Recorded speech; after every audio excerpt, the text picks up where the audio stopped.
Domingo, te voy a hacer una pregunta muy delicada. A ver, que cada día me pones en un aprieto.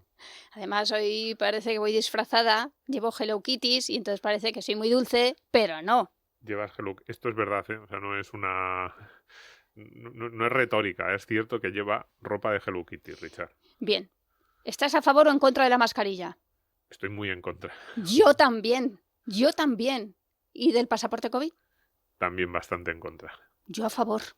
No, pues yo bastante en contra. Tenemos que hacer un programa, Domingo.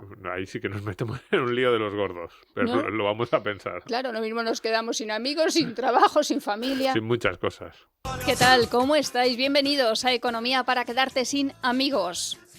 ¿Cómo suena eso de que tengas que aguantar, porque lo llevas en el apellido, a un grupo de gente de por vida? Si eres Stark o Lannister, es lo que hay. ¿Pero de qué vamos? ¿Pero qué invento es esto? Gracias, Sara, no lo habría dicho mejor. Quieras o no, son de los tuyos y tienes que acoquinar las obligaciones de la sangre. La familia es un negocio, sí, también en ese sentido. Y deja la música, Javi, que es muy buena. La familia es un negocio redondo. Para algunos, sin duda, todos conocemos casos. Marta, sin ir más lejos. Para otros es una bendición. A esos los veo yo en Instagram. Y para muchos otros es un qué remedio, como la hipoteca. A estos los conozco personalmente. La familia son tus amigos, tus perros, gatos, tu suscripción a Netflix, entendiendo a la familia como eso sin lo que el hombre no puede sobrevivir. Hablar de la familia en general es como hablar de los españoles, de los pelirrojos o de los cocidos, que hay de todo, y a cada uno le va la fiesta de una forma. Es decir, no existen. ¿Qué es la familia? Todos. Y todos es todos. Así lo veía Lenin, Yolanda o Iglesias, hablando de lazos de fe. ¿La familia son los vecinos? ¿Tus queridos sobrinos? ¿Tus empleados, a los que mantienes? ¿Soy familia de Federico? La familia es un mercado casi negro hoy en día, con poca demanda, por lo que te demanda, o por las demandas, por la herencia, y con ofertas para el parque Warner. A la familia, sin duda, la lloras. ¿Qué tal, Domingo? ¿Qué tal, Richard? Estás encantado hoy con Lola. Hombre. Hemos escuchado a Sara Montiel, Sí. ahora Lola Flores. No, además, hay otro tema polémico que lanzamos que no tiene que ver con el podcast de hoy. No, A ver. es la modernidad y la juventud. Muchas veces caricaturiza la copla o las canciones, digamos, de la cultura popular, del folclore popular español, como algo de gente inculta. Incluso cuando les gustan, las meten un poco casi como para reírse de ellas. Que esto también ahora tiene... no, a mí me gusta Lola Flores. Y la pones la última canción de la fiesta, que ya es cuando todo el mundo, para rematar la fiesta, Sí. que es casi más un toque friki objeto casi, de mofa, ¿no? de Sí, friki. sí, totalmente. Pero cada uno oye a tu vera y dice, así mirando y mirando, así nació mi ceguera. Y oye las letras de las canciones que ahora mismo suenan, que son absurdas. Son Bueno. todas, ¿cómo me gustaría tenerte a ti, yo sin ti no sé vivir? Hacen todas las rimas, unas cosas Hay horribles. una última que no sé por qué canta mi hijo, porque en casa no la escucha, pero en el cole debe ser, que es el top entre los de 4 años, que es en la discoteca, tomando pastillas en la discoteca. Sí, pero y con unas rimas, un lenguaje, una pobreza argumental y retórica que llama la atención. Y sin embargo, uno oye las grandes canciones de la copla española y tienen un fondo y una calidad muchas veces en la letra que ya quisieran la gran mayoría de las que hay ahora. Pero soy muy fan de Lola Flores Sí, y de la una copla. interpretación, y una hablábamos a micro interpretación que cerrado, vamos. que ahora hay muchos concursos de cantantes y de voz, la voz, y realmente en la música lo fundamental es la interpretación. La emoción y la Y interpretación. duran, y son canciones que oyes 50 años después y duran. Las canciones de ahora las oyes 2 meses después de que hayan salido y ya te suena como antiquísimo aquello. Bueno, me preguntaba Domingo esta semana, ¿qué es lo que no quieres que nunca te vaya a preguntar tu hijo? Y dije, hombre, pues lo que el temita. El temita que no me lo planteé. Es la conversación más temida por parte de todos los padres. Pero en cambio Domingo me dijo, no, te equivocas. Quizá no es esa la del temita, sino hay otra cosa. desde luego no es, esto a lo mejor hay gente que está pensando, lo de las abejitas y las flores Claro, y eso. a eso Es voy. como, ¿qué va? Pero si eso ahora ya en la modernidad también, eso, vamos, se lo enseñan en el colegio y si tú eres un padre mínimamente enrollado, tienes que hacerlo también. Yo Eso no ya soy suena nada fácil. enrollada. Yo tampoco. Entonces, o sea, yo tampoco. Pero eso ya suena como que es muy fácil. Pero no. Lo más complicado realmente es hablar de dinero, de lo que vamos a hablar hoy. Hoy Eso es vamos a súper hablar fácil. a los 1 euro padres es tu y a- paga ya, fin. Eso, sí. Bueno, luego viene el debate. Pero vamos a hablar a los padres y a los hijos. Porque hoy, el objetivo de hoy, del programa de hoy, es dar pistas para que los padres, las familias sepan cómo tener esa primera conversación de dinero importante con los adolescentes. Vale, porque son manirrotos o porque tienen que saber gestionar o porque en el cole no hay asignatura de economía. Pues un poco por todo. Es y que por... empresariales debería darse ya a partir de los 4 o 5. No lo sé, pero desde luego que sepan algo más y un poco por todo. Porque muchas veces tratamos el dinero de la peor manera posible con nuestros hijos, que es, por una parte, le damos una importancia enorme. El niño sabe desde el principio como que hay que gastar menos, que cuidado con lo que gastas, cuidado con La cada hucha. euro, le das mucha importancia, pero al mismo tiempo le transmites miedo y no se puede tocar, ya no te digo ponerse a contarle cuánto gana el padre o la madre, sino muchas veces explicarle simplemente un poco la situación patrimonial de la familia, y no digo un niño de 5 años, pero un adolescente verdad, de es 16, verdad. 18, 20, que sepa un poco cómo está la situación, de dónde vienen los ingresos, de dónde vienen... No. Es como los tótem estos que había en las películas a la entrada de los poblados indios, que es algo que sabes que es muy importante y al mismo tiempo te da mucho miedo. Y es la manera errónea de tratar el dinero. De hecho, los padres casi te metes hasta las cejas, le das de todo y como si no costara nada el haberlo ganado, ¿no? Eso es, sin explicarle de dónde viene, ni por qué, ni si tienes más, menos o un poquito.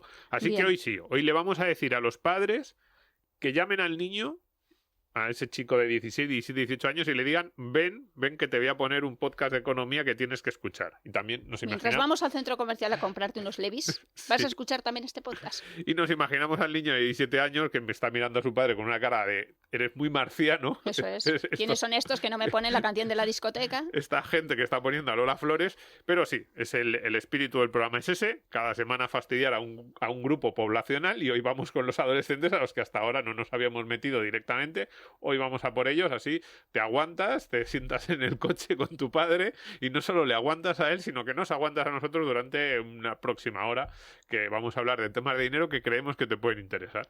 Porque eso sí, hay un tema importante. Lo primero es que esta es una de esas conversaciones tensas que si no tenemos nosotros las tendrán con otros. Y ya te digo yo, Richard, que su colega del colegio, su colega del instituto, sabe mucho más sobre lo de la abejita que sobre dinero.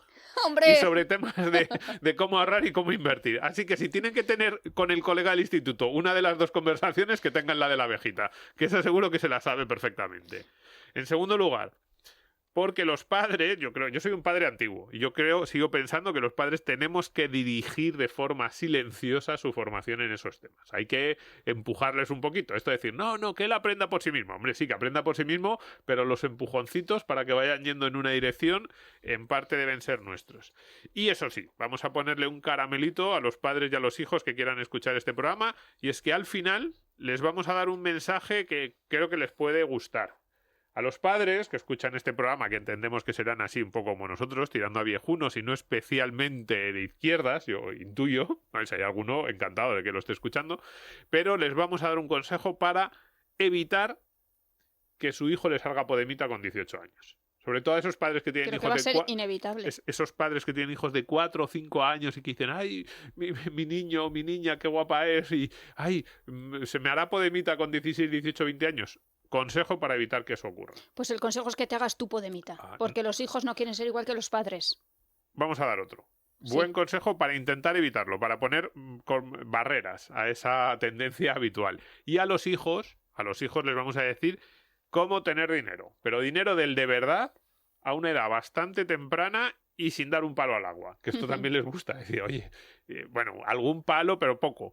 Pero cómo tener dinero y cómo poder disfrutar de una cantidad de dinero bastante alta siendo muy joven. Así que con ese caramelito para padres y para hijos, nos vamos a hablar de la familia, de adolescentes, yo soy un poco faminazi, como dice esta definición de Aparachic y de Pedro Herrero, que acaba de sacar un libro, Estemos-centro. Yo también soy un poco faminazi. Yo creo que es uno de esos valores que debemos cuidar en la sociedad, y que una sociedad que se desarrolla alrededor de sus familias es una sociedad mucho más sana. Pues haz una ley, Domingo.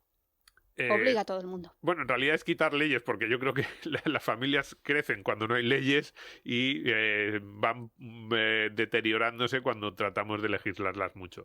Pero hay un punto que sí que es importante, y por eso viene este programa. Un poco autocito, autobombo aquí, que es uno de mis artículos podemos recomendar de un hace artículo unos días. tuyo, sí.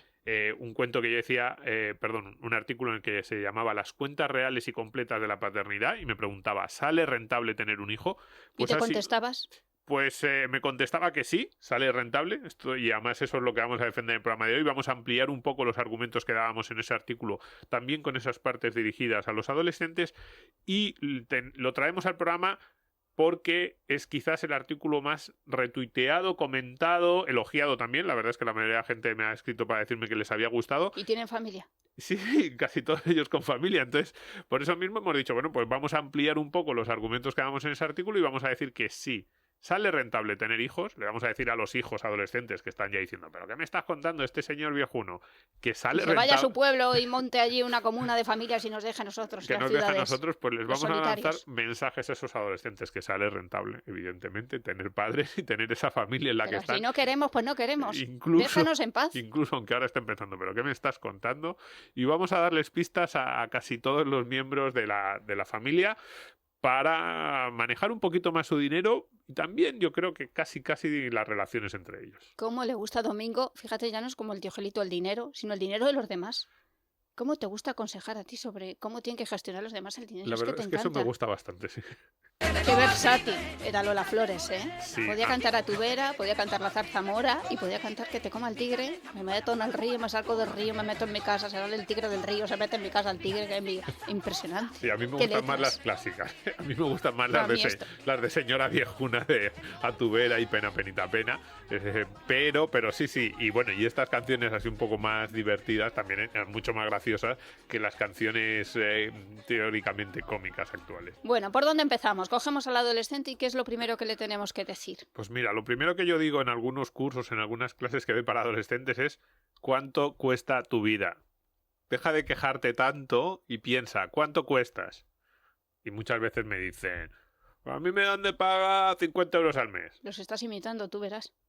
Sí, bueno. Vale. Lo dejo ahí. Y te dicen eso, me dan de paga 50 euros al mes. Y entonces yo me río, le digo, ¿pero qué me estás contando? ¿Cómo que 50 euros al mes? ¿Quiénes son tus padres? ¿Me los puedes presentar? Uno, a mí me daban menos. Casi siempre me dicen, euros. Casi siempre me dan cifras que a mí me daban menos. Pero son luego casi 9.000 pesetas. Incluso ajustado por inflación. Pero luego encima les digo, pero eso no es lo que tú cuestas. Entonces, claro, empezamos a hacer la cuenta. Pues, por ejemplo, si son una familia de 4, ¿no? Pues digo, ¿cuánto cuesta la hipoteca que paga tu padre? Divides entre 4, la cuarta parte de esa hipoteca es por ti. El coche, la cuarta parte es por ti. La ropa, el móvil, el colegio, si vas a un colegio concertado, privado, y empiezas a sumar. Y entonces ya te empiezan a mirar así, se empiezan a remover un poco en el asiento. Yo lo siento a los que nos estén escuchando ahora mismo, pero sí, hay que asumirlo. Y a mí más o menos, no es fácil, ¿eh? Esto es de los temas polémicos que trajo mi artículo, es que yo decía que en Estados Unidos habían calculado que eran unos $260.000 desde que el niño nace hasta los 18 años, que es algo más de $1.000 al mes. Yo decía que a mí en Madrid, en una familia de clase media alta, a mí sí que me salen entre 700 y 1.000 euros de gasto. Depende mucho, evidentemente. ¿Mensuales por hijo? Mensuales por hijo. Depende de las extraescolares. De si tienes que contratar a una persona que te ayude en casa, si los dos padres trabajan o no. De si el niño va a un colegio concertado o privado o público. Sí. De cuánto te gastes en él. Hay muchas derivadas. De la comida, de muchas cosas. De si haces la comida todos los días en casa o vais a cenar a un restaurante o pedís comida preparada porque los padres no tienen tiempo. Pero a mí sí, entre 700 y 1.000 euros en una ciudad como Madrid, si imputamos todos los gastos, ya digo, también hipoteca, el coche, que aquí se podría discutir mucho, porque claro, dices, hombre, pero es que los padres, si no tuvieran hijos, también tendrían que vivir en algún sitio. Entonces dices, hombre, sin hijos viven en una casa más pequeña que les cuesta 1.000, con hijos viven en una casa más grande que les cuesta 1.500. Pues entonces esos 500 euros se lo deberíamos imputar a los dos hijos, 250 cada uno. Las cuentas serían muy, muy complicadas, pero más o menos yo creo que nos podemos manejar ahí. Entre 700 y 1.000, 1.200 euros en una ciudad como Madrid. Repito, probablemente en provincias sería algo menos. Vale, ahora empezamos a multiplicarlo. Claro, entonces yo cojo 1.000 euros. Venga, cogemos simplemente porque es una cifra redonda, ¿no? Y entonces les digo a estos chicos que acuden a mis clases, si tú cuestas 1.000 euros al mes, tienes 17 años, 17 por 12 son 204 meses que has vivido, con lo cual tú has costado hasta ahora a tus padres... ¿Y en los gastos no hay festivos? 200.000 euros. Sí. Bien, de esos 200.000 euros, supongamos que tus padres los hubieran invertido en bolsa. Sí. Rentabilidad media de la bolsa, pues un 5,5-6% de rentabilidad. Pues habrían obtenido tus padres unos 360.000 euros con lo que habrían ahorrado. Y entonces ya ves que el chico te empieza a mirar así y te empieza a decir que con 360.000... Como se lo diga, Como se lo echan diga, para atrás como en Regreso al Futuro y no me tienen. Claro, entonces yo le digo, lo primero, tú vete a tu padre y dile, papá, ¿tú crees que yo valgo 360.000 euros? A ver qué te dice. O ponlo en bienes, por ejemplo, un Porsche... Pues te lleva al psicólogo, dirá, ¿este chico en qué está pensando? Sí, un Porsche Panamera, yo estaba mirando ahí, 108.000 euros, o sea, 3 se podrían haber comprado tus padres. Casa en la playa montaña, pues por 300.000 euros, una buena casita de pueblo Sí, en no está España mal. te puedes comprar, ¿eh? Sí. Un piso, un gran piso en Madrid no, pero una casa así chula de segunda residencia sí. O vacaciones. Imaginémonos que los padres dicen, en vez de invertirlo, venga, en vez de invertirlo, nos lo gastamos cada año. Entonces cada año se gastan los 12.000 euros que se ahorran. Pero imagínate las vacaciones, si 17 vacaciones de 12.000 euros. O sea, eso son vacaciones de una vuelta al mundo. De irte a las Fiji todos los años. No sé si tanto, pero vamos. Sí, sí. Bastante. Sí, Bastante con 12.000 euros te coges... De mochilero vamos. Bueno, y de mochilero te compras a todos los demás mochileros. Pero de irse a todo trapo, al Caribe o a la Polinesia francesa, también te da. Así Vale. que este es el punto de partida. Entonces los chicos empiezan así, bueno, pero es que, No claro, vuelvo a esta clase. yo estoy aquí, a mí que me cuentas, ¿no? Un poco. Pero sí que es importante tener en cuenta que la vida son elecciones y que sus padres han tomado determinadas elecciones. Y que esa es la realidad. Que Ujú. podrían haber pensado, oye, pues nos saldría más o menos rentable. ¿Cuál es la idea? La idea fundamental es decirles, cuidado, nadie forma o no forma una familia por temas de dinero. Pero el hecho de que no formemos una familia por temas de dinero, y tú me dices, me estás diciendo por un lado eso y esta broma de si los hijos cuestan más o menos, y por otro lado me has dicho que solo en términos financieros, porque así es como lo planteaba yo en el artículo y así es como lo vamos a hablar en el día de hoy, solo en términos financieros, yo creo que tener un hijo sale rentable. ¿Es un interés compuesto tener un hijo? Parece contradictorio, es un interés compuesto. Yo creo que hay muchísimos intereses a la hora de tener un hijo y de eso vamos a hablar. Y le vamos a decir al adolescente, un momento, no apagues el podcast todavía, que ahora vamos a decir algo que le va a llamar mucho la atención. Vamos a decir que a esa pregunta que él le hacía a su padre, de, pero papá, ¿tú crees que yo valgo? ¿Tú crees que yo merezco 360.000 euros? Pues la respuesta es que sí. ¿Y qué le diría a su madre? Hijo, tú no tienes precio. Te quiero tanto. Pues Desde que eso. estuve en La Palma, mi hijo me dice, mamá, te quiero hasta el volcán. Que le Pues- parece que está muy lejos. Pues de eso vamos a hablar ahora. ¿Merece la pena, penita pena, tener un hijo, Domingo? Sí, además rotundamente sí. Y merece la pena en todos los sentidos, ¿eh? Luego vamos a hacer la cuenta ¿Tú financiera. no te has hecho de alguna asociación o algo de eso? No. Ah, Es que lo vale. creo realmente, ¿no? Pero además, luego vamos a hacer la cuenta financiera, que merece la pena. Pero antes vamos a plantear las cuestiones como se plantean, bueno, en este programa y como se las plantea un economista, ¿no? Decíamos antes, nadie forma una familia pensando en términos financieros. Lo que nos aportan nuestros hijos va mucho más allá. Pues cariño, sentido de realización de la vida, muchas Ujú. cosas. Lo que tú decías, que vuelves del volcán y te encuentras a tus hijos diciéndote que te quiere hasta el volcán y ya se te han pasado todos Me hago lava, me todo- derrito. sí, todo lo que haya ocurrido y todo el trabajo que ha llevado esa semana durísima, casi se te olvida. Pero aquí un mensaje muy importante. Si queremos hacer un análisis puramente utilitarista de los hijos y de la familia. Todos sabemos, antes de tener hijos, o intuimos que efectivamente tener hijos nos va a costar dinero. Pues bien, incluso así tenemos hijos, y no solo tenemos hijos, sino cuando nos preguntan, ¿te arrepientes de haber tenido hijos? No conozco a nadie que diga no. De hecho, lo que conozco, si acaso es el sentido contrario, gente que de repente dice, pues me habría gustado tener hijos o tener más hijos, pero no conozco a nadie que diga, yo tengo 4, con 2 me valía. No, todo Yo el sí mundo... conozco a algunos ¿Ah, sí? arrepentidos. Yo no conozco a nadie. Pues mira, es la excepción, pero yo no conozco Que a no quiere nadie. decir que no los quieran. Ya, pero que a lo mejor dicen, pues habría preferido. Yo no conozco a nadie. Con lo cual, ¿qué quiere decir esto? Que desde el punto de vista puramente utilitarista, ¿qué habría preferido? Si tener los 360.000 euros o tener ese adolescente enfurruñado que va en la parte de atrás del coche diciendo, dile a estos del podcast que se callen, prefieren tener al adolescente enfurruñado. Cuidado con esto. Es decir, sí, cuando a la pregunta original, ¿papá valgo de esos 360.000 euros? Pues la respuesta es que sí. Tu padre te valora más que eso. No solo te valora. Y tu madre. Y tu madre, Que no sí, estás sí. muy inclusivo tú con esto del padre. No, es verdad, estoy diciendo padre, pero bueno, es el genérico. Tus padres te valoran mucho más que esos 360.000 euros. Y, Es evidente. no, cuidado, no es tan evidente. ¿Ah, no? No, porque ese es el mensaje contrario. De hecho, este podcast no se plantea para nada ni como un ataque ni como una crítica a las parejas que deciden no tener hijos o a persona que ni siquiera tiene pareja que decide vivir solo. Y No, estamos diciendo que por ley se tenga que instaurar. para nada, hay muchísimos motivos, vidas y circunstancias, preferencias y gustos que pueden determinar que una persona quiera o no quiera tener hijos. No, para nada.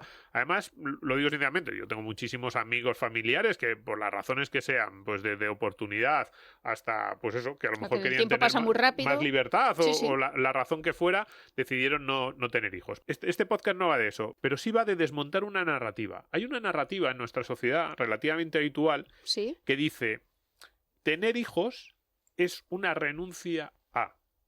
Es decir, que plantea, venga, como si fuera una especie de sacrificio. ¿Y no es así?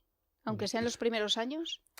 Sí, no. Lo que quiero decir es que ese planteamiento de tengo hijos a cambio de renuncio a ese dinero. En este caso nos estamos poniendo Sí. en los términos más fríos posibles, ¿no? Porque muchas veces esa renuncia se habla de trabajo, no sé qué. Venga, vamos a llevarlo a lo que puede parecer más frío, más objetivo, que es el dinero, Sí. en lo que cuesta, ¿no? Pues en esos términos, tener hijos es una renuncia a, me parece erróneo el planteamiento, porque nunca se plantea en el sentido contrario. Es decir, no tener hijos es renuncia a también. Simplemente, es decir, el mundo está hecho constantemente de elecciones. Tú tienes que decidir si cojo el camino de la izquierda, estás optando por el camino de la izquierda. Tú sabrás. Claro, pero estás renunciando al de la derecha. Y si coges el de la derecha, Tú sabrás. te llevas, es exactamente, tú sabrás, te llevas el de la derecha, pero estás renunciando al de la izquierda. Entonces, en la conversación clásica, económica y más utilitarista sobre los hijos, se plantea, si tengo hijos, renuncio a, desde un puesto de trabajo al dinero. Y por eso lo hemos planteado en esos 360.000 euros o directamente los 200.000, 1.000 al mes que cuesta un hijo. Cuidado, si no tienes hijos, es la segunda elección, también estás renunciando a muchas otras cosas. Claro. Y por eso me voy yo al principio de lo que hablábamos en esta parte, cuando yo te decía, cuidado, que para la gran mayoría de los padres los hijos son más valiosos que los 360.000 euros.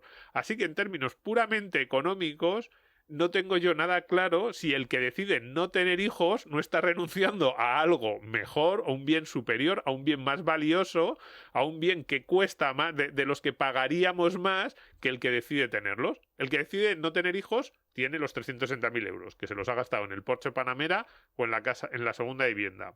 El que decide tener hijos tiene algo que vale más, menos. Claro, como mire por el retrovisor y vea la cara de asco que tiene ahora. Y piense, pero este me va a cuidar cuando yo tenga 80 y piensa, años. Esta cosa de aquí de 17 años vale 360.000 euros. Pues sí, nuestra tesis de hoy del programa es que sí, que los vale.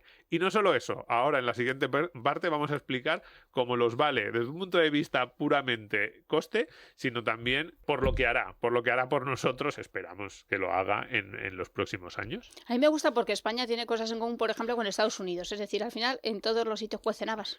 Sí, luego a mí hay una Hay serie reglas generales para Occidente. luego hay una serie de trabajos que dicen qué personas son más felices o son menos felices en sus vidas. Eso lo hemos sacado en algún artículo navideño, En ¿no? algún artículo lo hemos sacado. Por ejemplo, las personas mayores que tienen hijos, tienen nietos, declaran mayor felicidad a lo largo de su, digamos, y mayor sentimiento de una vida completa. El extremo opuesto, por ejemplo, también, Ya. Curas, monjas, monjes, es verdad, este tipo de perfiles también declaran... Hombre, es que están en contacto con la felicidad suprema. Por eso es así, es decir, hay determinados perfiles. Cuidado, por ejemplo, los padres, y no vamos a decirlo todo, los padres de hijos adolescentes en general, es verdad, sufren una caída en sus niveles percibidos de felicidad mientras los hijos son adolescentes. En general, dices, a las parejas jóvenes recién casadas les preguntan a los 2 o 3 años, ¿qué tal estáis? Son muy Divorciados. felices. No. Dicen que son más felices, la media. Sí, también hay divorciados. Luego, hasta que los niños tienen 8 o 9 años, en general es como que te encanta tener esos hijos en casa. A lo mejor nosotros por eso estamos haciendo este discurso, porque nuestros hijos están en esas edades. A partir de los 12 años hasta los 20, 22, 25 suele haber un pico hacia abajo, como una especie de, bueno, a lo mejor esto no merecía tanto la pena, y luego, según los hijos se van haciendo mayores, se casan, tienen luego ya los nietos, vuelve a repuntar, vuelve a tirar hacia arriba esa curva de la felicidad.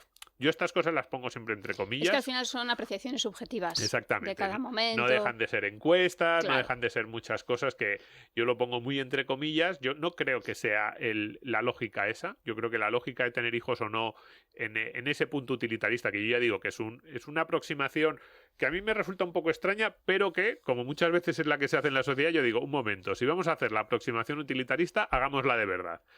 Pero, incluso así, yo creo que las encuestas sí que nos dicen algo de verdad. Sí que es cierto que si hay un momento de relación tensa padres-hijos, puede ser cuando esos hijos están construyendo de verdad esa personalidad, y es lógico que reten a sus padres, todos lo hemos hecho, nosotros también, y que haya ahí esos momentos un poco más tensos. Pero incluso en esas, al final, parece ser que merece la pena.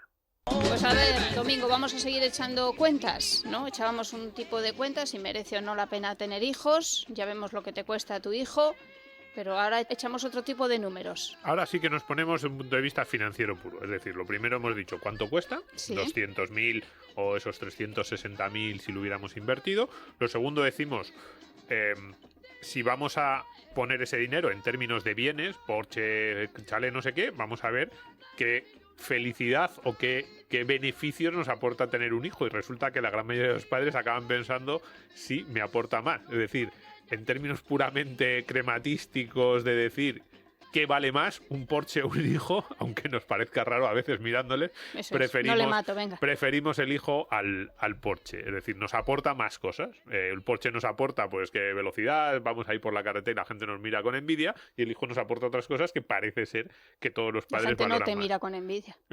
No te miran con envidia, pues incluso así lo acabamos valorando más. Pero ahora vamos a un punto de vista puramente financiero. No, déjate de historia, Domingo, Vale. lo que me aporta mi hijo, lo que no me aporta. El caso es que a mí me cuesta 363.000 euros, decíamos, que eso es lo que va a la parte izquierda de la balanza. Que de esto iba un poco el artículo, ¿no? Ya nos metemos más en lo que hablábamos en el artículo. Vale. Y un mensaje ahí sí que me gustaría decir, y es, cuando hacemos estas cuentas, siempre partimos de una frase que es terrible, que es, si todo lo demás permanece constante, que es un clásico para la economía.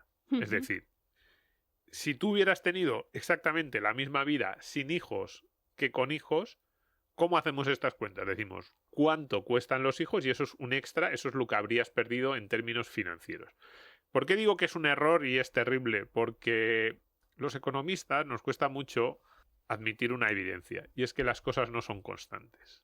Es decir, no tendríamos la misma vida con hijos que sin hijos. Taleb lo sabe. Por ejemplo, Taleb lo sabe mucho.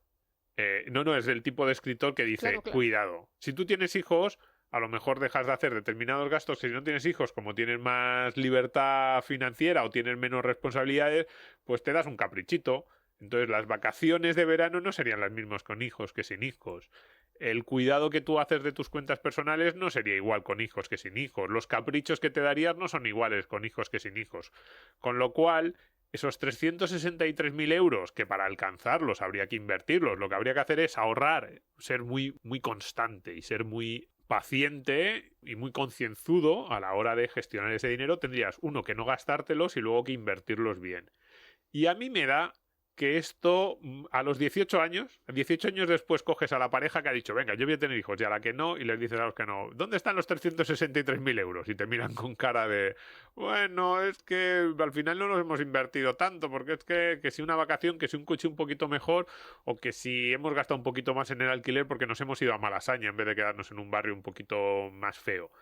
Con lo cual, si tú metes un elemento nuevo en la ecuación, ese elemento tiene influencia. Y también tiene influencia hacia los padres. Es decir, yo me he encontrado cientos de casos a lo largo de mi vida de gente que eran auténticos cabezas locas, gente que no gestionaba nada de su dinero ni de nada y que no se preocupaba por el futuro y que en el momento en que empiezan a construir una familia... Se convierten en unos amargados. Hombre, no digo eso. Fin. No digo eso, pero empiezan a mirar de otra manera el medio y largo plazo y también el dinero. Y empiezan a gestionarlo con bastante más sensatez. Sí, en Estados Unidos, por ejemplo, sobre esto yo sí que hay mucho, y sobre esto sobre los padres, más que sobre las madres. Sí. Es decir, las mujeres sois más sensatas, es verdad, las mujeres sois sensatas. Preséntamelas. Con 20, con 25, con 30 y con 35. No sé si las que llevan Hello Kitty también entran en esa categoría, pero en general las mujeres son más constantes. Sin embargo, hay un patrón de conducta muy interesante y es hombres que pues hacen un poco el cabra, un poquito que en todos los sentidos, ¿no? También temas de dinero y que de repente se casan y tienen hijos. Esto suena muy viejuno, pero es verdad. Hay muchos estudios que dicen y empiezan a tener patrones de conducta relacionados con el dinero, con el ahorro, la inversión y el medio plazo completamente diferentes a los que tenían antes de casarse y tener hijos. Es buenísimo, ¿eh? Eso es muy interesante. Yo creo que es verdad. Sobre todo además, separado por géneros, sí. Además, o sea, si lo hubiéramos preguntado a nuestras abuelas, nos habrían dicho, pues claro, hijo, cásate y siéntate. Además nos lo decían, cásate y siéntate la cabeza. Porque ellas sabían que es verdad, que cuando lo hacías sentabas la cabeza porque empezabas a ver el futuro de otra forma. Pues un poco por ahí va, ¿no? Entonces, cuidado con hacer la cuenta de decir, no, es que me costaría tanto. Es como, cuidado, te costaría, pero tener esa familia también te aporta cosas, simplemente porque cambias tu actitud. Pero bueno. Ahora, parte derecha de la balanza, ¿no? Una vez dicho que eso de la parte izquierda no nos lo creemos mucho y que además lo de la parte derecha probablemente va a crecer más de lo que nos imaginamos por ese cambio de actitud que todos tenemos cuando sentamos la cabeza. En la parte derecha de la balanza tenemos que poner lo que aportan los hijos, porque esto es algo que nunca entra en la ecuación. Y tú dirás, pero a mí ¿qué me aporta mi hijo? Sí, lo único que hace... Ahora, una lavadora más a la semana. Una lavadora más. Ahora te está vendiendo las papeletas del colegio de Navidad. Solo es el colegio mismo, pero solo es cierto, gasto. tengo que buscar un disfraz de reno. Un disfraz de reno. Sí, es todo divertido en estas fechas. Vamos a replantearnos el podcast. Pero cuidado. Hay un elemento desde el punto de vista financiero evidente y es que en una sociedad cada vez más envejecida, cada vez más los padres van a depender, en cierto sentido, según van envejeciendo de los hijos. Esto nuestros abuelos también lo sabían. En su caso, las sociedades no estaban envejecidas, pero nuestros abuelos sabían que a los 40, 45, 50 años necesitaban manos extras en la finca. El egoísmo familiar. Un poco sí. Es evidente que una de las razones por las que antes se tenían muchos hijos era porque fallecían muchos en una edad temprana. Pero en parte también porque tú decías, si tengo 4 o 5 hijos que me llegan a los 12, 15, 20 años, esos hijos ayudarán en las tareas, en los trabajos familiares desde muy temprano, desde la finca. Si la familia se dedicaba al comercio, pues me echarán una mano en la tienda, en el bar. Esto lo hemos visto mucho y esto no es solo de la España de mediados del siglo XX. En la España del siglo XVIII, XIX se daba todavía más. Ahora, esa parte de los hijos ayudando a los padres sale de la ecuación. Parece que los hijos lo único que hacen es lo que hemos hecho, por lo menos yo, lo que hemos hecho tú y yo hasta ahora, que es extraer rentas de los padres. Pero cuidado, una persona que se jubila a los 65 y tiene una esperanza de vida hasta los 85, 90 o 95 y ahora mismo... Tiene margen para cuidar a los nietos. Tiene margen para cuidar a los nietos y que sigamos extrayéndole rentas, eso es verdad. Pero cuidado. También tiene mucho margen para que sus hijos le sean de mucha ayuda. Es decir, que esa balanza que veíamos completamente desequilibrada al inicio empiece a equilibrarse. 3 puntos. En primer lugar, ahorro en costes de todo tipo de servicios. Desde transporte al asesoramiento, al yerno que te pone un enchufe o la hija que te echa una mano un día o cuando ya los padres son muy mayores, pues desde la comida a cualquier cosa. Y ese tipo de cosas es muy evidente que ocurre y eso para los que no tienen hijos pues les cuesta un dinero o no lo reciben esos servicios o están peor. Vale, yo no sé, yo creo que la dirección de los tupper va en un sentido y no en el otro sentido. Hasta determinadas edades quizás, luego empieza a cambiar. Y aunque la dirección del tupper vaya en un sentido, la parte de otro tipo de servicios, a veces no tangibles, simplemente la ayuda, la llamada de teléfono. Así debería de ser, desde luego. Así debería ser. La llamada de teléfono al servicio, yo que sé, a la compañía de gas que no atiende y que, bueno, venga, pues yo, que sí. o yo le abro una cuenta de mail y no sé qué. Ese Has tipo vuelto de a cosas, bloquear el móvil, venga, te lo desbloqueo. cuidado, ese tipo de cosas son muy importantes sí. para las personas mayores en un momento de su vida que muchas veces se sienten desprotegidos. Desde luego. En segundo lugar, transferencias directas de renta, que también ocurre. Sí. Es cada vez más habitual, que sobre todo en familias extendidas, como ha sido habitual en España, unos abuelos que tienen 4 o 5 hijos y de repente necesitas una persona que ayude en casa, que limpie, o que una enfermera directamente. Tienes que apoyar con dinero, claro. Y muchas veces con la pensión no da. No llega. ¿Y quién ayuda? Los hijos. Sí. Que hay casos de lo contrario, evidentemente es lo de siempre, no se puede generalizar. Hay casos de lo contrario, pero que cada vez estamos viendo más esta segunda parte, también la estamos viendo cada vez más en España, esta segunda parte, sobre todo en clases medias altas, esos hijos que complementan que programan su transferencia de dinero mensual. Los servicios que reciben los padres que lo sostienen ellos. Y luego una tercera parte importantísima, que a esto no se le da importancia, pero es enormemente importante, y es que los hijos son un seguro. Cuidado, y un seguro muy, muy importante, por el que pagaríamos mucho dinero. Imaginemos un escenario normal. Y me centro en pensiones, pero podríamos hablar de otro tipo de cuestiones que no sean pensiones, de ruptura del país, porque, oye, que no hemos estado tan lejos, o cualquier otro escenario, o que desde un punto de vista institucional empieza a sufrir problemas, o temas de seguridad en una ciudad. Pero me voy a centrar en pensiones. Imaginémonos que ocurre lo que va a ocurrir, casi con toda seguridad, en las pensiones públicas en los próximos 20 o 30 años. Y es que va a caer la tasa de sustitución. Si cae la tasa de sustitución, es decir, la relación entre la primera pensión y nuestro último salario, los jubilados del año 2030, 2040, 2050 van a tener pensiones que van a ser mucho más bajas que sus salarios. Eso es cuando decimos los economistas, los expertos dicen, va a caer la tasa de sustitución, las pensiones van a ser menos generosas. No queremos decir, yo no quiero decir con esto que no vaya a haber pensiones públicas. Lo que queremos decir es, ahora mismo la pensión supone más o menos el 80% del último salario, así han sido las medias en España en las últimas 2 décadas. Lo que quiere decir que vaya a caer la tasa de sustitución es que tú vas a cobrar una pensión, pero respecto a tu salario ya no va a ser el 80, va a ser el 70, el 60, yo creo que va a estar entre el 50 y el 60 de aquí a 15 o 20 años.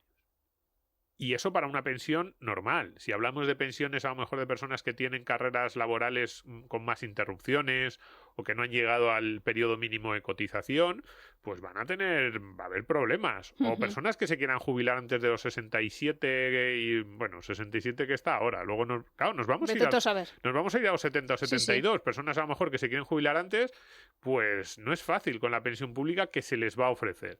Entonces, en esa situación, que es de pura normalidad, tener hijo, claro que es un seguro. Tener un hijo que en esa situación esté trabajando, y eso lo podemos ver ya, ¿eh? Dices, mi pensión no me da. A lo mejor pues nos están escuchando autónomos, nos están escuchando personas que no han cotizado, viudas. ¿Cómo que no es un seguro? Claro que es un seguro tener 2, 3, 4, 5 hijos como tenían nuestros abuelos. Pero imaginémonos, pues fíjate, hablamos de seguro y normalmente pensamos en escenarios muy improbables, pero muy catastróficos.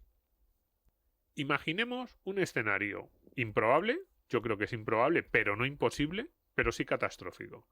Que España entra en una deriva a la griega de quiebra del país, como les sucedió a los griegos en 2012-2015, y si le ha sucedido a un país de la Unión Europea, ¿por qué a nosotros no? Tampoco es que manejemos muy bien nuestras cuentas públicas. Eso me pregunto yo, ¿por qué a nosotros no? Pues cuidado.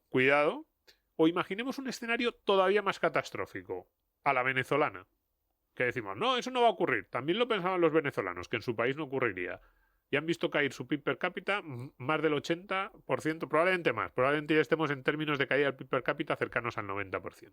Decimos, eso es muy poco probable que ocurra. Claro, por eso estamos hablando de seguro. Cuando tú contratas un seguro, es poco probable que se incendie tu casa, pero lo que quieres es que, si eso ocurre, el seguro te cubra. ¿Qué ocurriría en España con esas personas mayores de 60, 65, 70, 75 años en un escenario a la griega o en un escenario a la venezolana? Para eso está el Estado. Para eso no estaría el Estado, porque el Estado sería Venezuela o Grecia. ¿Cuál es el mejor seguro? El mejor. ¿Cuánto pagaríamos por un seguro como es tener 3, 4 o 5 hijos que pudieran desde emigrar, mandarnos remesas, llevarnos con ellos, incluso quedándose en España, ser, aunque ganen poco, porque el país está en un escenario a la griega o a la venezolana, ganan poco, pero sobreviven y te echan una mano? En la gran crisis Zapatero, me acuerdo que la red de España, la salvación fue la familia. Y así te lo decían en los comedores sociales, ¿no? Y cuidado, ahí fueron más los abuelos sobre los hijos. Y eso es verdad. Es así. Yo creo que esas redes son siempre bidireccionales. Pero si nos enfrentamos a una crisis estructural, sistémica, repito, esto es como un incendio en una casa, que no me digan, no, eso no va a ocurrir, como incendiarse tu casa, lo normal es que no ocurra, pero contratamos un seguro por si se incendia. Si se incendia España, ningún seguro será mejor que tener esos 2, 3 o 4 hijos. ¿Cuánto valoraríamos? Porque estamos haciendo la cuenta financiera y hemos dicho, en la parte izquierda de la balanza ponemos los 363.000 euros que nos ahorraríamos o que podríamos ganar teniendo, si en vez de hijos los invirtiéramos. Ahora vamos a la parte derecha. En la parte derecha hemos puesto los servicios que nos prestan los hijos, que son muchos. Y desde temprana edad, porque con 20 años ya el niño nos está manejando el ordenador y configurando el móvil, que si no, incluso por mucho que tuviéramos dinero, nos costaría una pasta ir al servicio técnico. Y te suben las bolsas de la compra. Servicios que nos hacen los hijos. En segundo lugar, transferencias directas de renta, cada vez más normal, sobre todo para las personas de mayor edad. Y tercer lugar, probablemente lo que yo creo que es más valioso, que no lo tenemos en cuenta nunca, pero costaría una pasta. Una pasta, además lo digo así, ¿no? Entre los términos, contratar un seguro que nos protegiera ante un evento como, no muy catastrófico, simplemente que nuestra pensión futura baje un 20 o un 30%, o ante un evento catastrófico como sería un escenario a la griega y aún más un escenario a la venezolana, nos costaría un dinero que yo creo que sería muchísimo, solo en términos financieros ya le estaríamos ganando muchísimo a esos hijos que en un momento dado hemos podido llegar a pensar, jo, es que esto, vaya, este sacrificio de dinero... Es más rentable entonces que Mafre. Mucho más. Y Mafre y las otras aseguradoras hacen un buen servicio, pero yo les digo a cualquiera, vete a Mafre e intenta asegurarte un mantenimiento de renta, diles, ¿cuánto tendría que pagarte para que tú me aseguraras que cuando yo tenga 60, 65, 70 años, mi renta se mantendrá o tendré colchones o incluso en escenarios catastróficos para la bolsa, para la deuda pública española, yo seguiré teniendo una renta como la que quiero tener? Claro, entonces la de la oficina de tu pueblo te dice, ten un hijo. No, te va a decir, te escucha un podcast. Tenemos un seguro similar, tenemos seguros de vida, tenemos seguros de renta, pero luego haz la cuenta de lo que te costaría contratarlos. Y vamos a estar ahí. No, es verdad. Hacemos la cuenta de lo que nos costarían esos servicios que nos dan los niños, hacemos la cuenta de las transferencias directas y hacemos la cuenta de lo que nos costaría el seguro y ya los 363.000 empiezan a pesar menos en la balanza. Y si además de eso le metemos los besos que nos dan cuando volvemos de grabar unos vídeos en Canarias, pues yo creo que ya la balanza empieza a inclinarse. Mutua descendencia. Y acabamos con el futuro, fundamental en la economía. A ver. Sí, acabamos con el futuro. Porque es verdad que más allá de, como decíamos antes, de las elecciones que cada uno tenga, que además yo creo que son muy respetables y hay millones de buenas razones para tener y para no tener hijos, ¿no? Yo sí que quería hacer una defensa desde un punto de vista financiero, como dice en el artículo, incidir un poco más, porque siempre que se habla de los hijos y se habla del trabajo, de las finanzas, parece que los hijos son solo una carga desde el punto de vista financiero y es como, no es verdad. Si queremos mirar a los hijos desde ese punto de vista laboral financiero, mirémoslo en conjunto. Lo que aportan y aportan también esa sensatez, ese sentar la cabeza, lo que decíamos antes, y lo que quitan, que es evidente que quitan. Oye, que cuesta una pasta, que lo sabemos los padres, que mantener un hijo cuesta una pasta. Pero si no miramos los dos lados de la balanza, lo estamos haciendo mal. Eso es lo que yo siempre trato de explicar en mis clases de economía personal y de finanzas. No puedes mirar solo lo que te gastas o lo que te ahorras, sino las implicaciones que tiene ese gasto en el otro sentido, porque siempre hay dos caras de la moneda. Pero ahora nos salimos de eso y como apunte final, ¿cómo será la sociedad del futuro? Hay una serie de artículos que ha escrito Jesús Fernández Villaverde, un profesor de Ujú. economía español que está en Estados Unidos. A mí me encanta él, los artículos que escribe, es de los profesores que escriben en prensa que además me gustan. Pues ha publicado 3 en el Confidencial sobre este tema, el reto demográfico, interesantísimos. Los pondremos los links. Recomendamos nuestro podcast. Sí, también. Hemos hablado nosotros mucho de reto Vamos. demográfico, de pensiones, de todo esto. Pero un punto muy importante que yo no sé si hemos llegado a tratar del todo. Por primera vez en la historia, en España yo creo que esto va a ocurrir, ya está ocurriendo, pero todavía no del todo. Pero por primera vez en la historia, a partir de 2035-2040, va a haber muchos más viejos que jóvenes. Claro. Dentro de las familias. Es que por eso digo que todavía no lo vemos. Es decir, ahora mismo las familias españolas sigue habiendo lo normal. Puede haber de todo, evidentemente, hablamos de millones de familias, pero lo normal es que haya 1, 2, 3 personas de más de 70 años, unos cuantos que tienen entre 30 y 70 años, que son edad madura, ¿no? Hay 1, 2 o 3 viejos. 8, 10, 12 de adultos y niños ya no hay muchos, pero sigue habiendo 4, 5 o 6. Pero cuidado, cuando esos 12, 15 adultos lleguen a los 70 años, como no hay niños, para cuidar de esos 12 adultos, que la gran mayoría van a llegar a los 70 años, va a haber 3, 4, 5 adultos. Porque es muy habitual en las familias españolas que de 4 hijos a lo mejor hay 3 nietos. Con lo cual, cuando esos 4 hijos, que además se han casado, tienen maridos y mujeres, son 8 adultos, digan, y ahora a mí, ¿quién me echa esa mano de la que decíamos antes? Es ¿Ya? el negocio del futuro. No estamos hablando... Sí, exactamente, pero no estamos... Fíjate, me interesa mucho ese comentario que haces porque aquí yo iba a decir, no podemos hablar de esto en términos financieros. Cuando tú tienes 80 años y tienes un poquito de miedo porque, yo qué sé, no sabes manejarte con los móviles, necesitas ayuda casi cada día, o quieres simplemente que alguien vaya a comer contigo 3 veces porque estás solo, el negocio del futuro, sí, a lo mejor es que alguien te vaya a echar una mano, a lo mejor es alguien que te cuide, a lo mejor si tú tienes una pensión muy alta o has ahorrado mucho durante tu vida, el negocio del futuro es que tú vas a pagar a alguien para que vaya a cenar, no a cenar, a cuidarte o a hacerte la cena, pero tú no quieres que te haga la cena, tú lo que quieres es que se quede a comer la tortilla de patatas contigo. No que se lleve el tupper.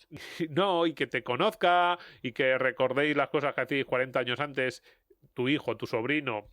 Esa relación es muy difícil cambiarla o intercambiarla por dinero. Y lo mismo si pensamos en términos de transferencias públicas, ¿no? Muchas veces nos dicen, tenemos que mejorar la atención desde el Estado hacia los mayores, las leyes de dependencia. Que sí, que está muy bien las leyes de dependencia o no lo sé, hay algunas que están mejor diseñadas y otras peor. Pero cuando tú tienes 75 años y problemas de movilidad, que haya un enfermero en tu casa está muy bien. Pero tú lo que quieres es que ese enfermero a las 6 de la tarde, cuando se vaya a su casa, pues que haya alguien. Y el enfermero es muy bueno y te cuida, incluso te da su móvil personal y te dice, señora María, si tiene usted problemas, llámeme, que yo vengo y le echo una mano, incluso aunque sean fuera de mis horas de trabajo. Y muchos lo hacen, ¿eh? Hay otros que no, pero hay muchos que se implican personalmente. Pero es que tú quieres llamar a alguien que no sientas que es un trabajo cuidar de ti. Ya te lo pague el Estado o ya te lo pagues tú. Y eso, de verdad, esto me salgo mucho del tema que hemos hablado hoy. No pensemos en términos financieros. Esto lo estoy hablando casi en términos solo sociales. En términos sociales, esa sociedad va a ser un reto enorme. Porque además nos dicen, no, pero vendrán inmigrantes jóvenes. Pero es que los inmigrantes jóvenes tienen su familia, tienen sus redes comunitarias. Nos vamos a encontrar con redes comunitarias en las que va a haber muchas personas mayores y pocas personas adultas y jóvenes, pero sobre todo adultas, fíjate, que sostengan esa pirámide. ¿Cuánto cuesta el amor? ¿Cuánto cuesta el amor? Es que no es eso, son simplemente costumbres que todos hemos tenido a lo largo de la vida. Todos sabíamos a lo largo de nuestra vida que de niño te cuidaban y tú cuando tuvieras 40 o 50 años ibas a cuidar a los mayores. Y lo sabías. Y todos lo hemos visto, yo he visto a mis padres cuidar de mis abuelos y a nosotros, a sus hijos de mis padres, pues nos tocará cuidar de ellos cuando vayan siendo cada vez más mayores. Pues eso, todos sabemos que es así, que hay que hacerlo, pero claro, no es lo mismo cuidar a 2 ancianos, si para cuidar a 2 ancianos hay 10 adultos, porque esos ancianos tienen 5 hijos y cada uno de esos hijos está casado con un yerno o una nuera, que si los ancianos son 10 y los adultos son 3. Que no llegan los adultos, que también tienen que tener su vida, que tienen que trabajar, que tienen sus hijos, que tienen sus problemas. Entonces, ¿cómo va a ser esa sociedad del futuro? va a ser muy complicado. Así que ahí lo dejamos. Es un apunte que yo creo que desde el punto de vista social no le estamos haciendo todo el caso, porque además sabemos que va a ser así. En 2040 va a haber un número de mayores de 65 años que no va a estar equilibrado con los adultos, que sí que va a haber algo más de adultos. Esto no quiere decir que se vaya a invertir completamente la pirámide, siempre habrá más adultos, pero cuidado, ya no hablamos de números en total en España, sino también números dentro de las mismas familias y dentro de las mismas comunidades. Va a haber un desequilibrio entre el número de mayores, el número de adultos y el número de jóvenes ante el que no estamos preparados porque nunca lo hemos vivido. Bien, y por ir concluyendo, ¿cuál es el antídoto para hijos podemitas? Eso es, las 2 caramelitos que anunciábamos al principio del podcast. Para los padres, ¿cómo hacer que tu hijo a los 18 años no sea podemita? Bueno, fórmulas mágicas no hay, pero nuestro consejo es ábrele ahora. Si no lo has hecho ya, ábreselo ahora mismo. Un fondo índice referenciado al Standard & Poor's 500 o a la bolsa europea, al conjunto de la bolsa europea o al conjunto de las bolsas mundiales. Un fondo índice y le metes 100 euritos más al mes. Que sí, que cuesta, que ya lo sé. 100 euritos desde el día que nació. Yo esto, como siempre digo, yo solo doy consejos de inversión que yo hago. Y yo esto lo estoy haciendo. 100 euritos cada mes a cada uno de mis hijos los meto en un fondo de inversión. Y cuando el niño tenga, antes de que haya mucho peligro de sea podemita, con 12, 13 años, un día le llamas y le dices, mira, hijo, desde que naciste yo te iba metiendo 100 euros al mes. Si pueden ser más. Si pueden ser 200, pues mejor. Y para eso dependerá de las familias y su situación financiera. Y entonces tú le explicas al hijo que es propietario, por ejemplo, si ha comprado bolsa americana, y un fondo índice, de verdad, lo más sencillito, que es propietario de Apple, que es propietario de Procter & Gamble, que no se meta con Zara, porque también lo mismo es propietario sí, un poquito de Zara. A lo mejor si tiene bolsa europea es propietario de Inditex. Claro. Y entonces tú le dices, cada vez que esta gente vende un ordenador, vende una chaqueta, a ti te va un poquito mejor. Ese ahorro que nosotros hemos ido construyendo, fíjate, tienes 20.000 euros, 30.000, no sé, dependerá de la cantidad que hayan puesto y de cómo haya ido el índice. Y que al hijo se le vayan haciéndose un poquito más grandes los ojos. Y tú le dices, esto es el capitalismo. Yo me sacrifico, dedico 100 euros al mes, en vez de gastármelos, a ahorrar para ti, y voy construyendo algo que se llama patrimonio y que tú heredarás, de hecho, que es tuyo, porque el fondo de inversión está a nombre de los dos, de nombre de los 3, de hecho, de tus padres y del hijo. Los 3 tienen ese fondo de inversión, el padre, la madre y el hijo. Eso sí, mi consejo es que el fondo de inversión esté a nombre de los 3, porque a los 18 años Sí, no todos tenemos la cabeza donde tenemos.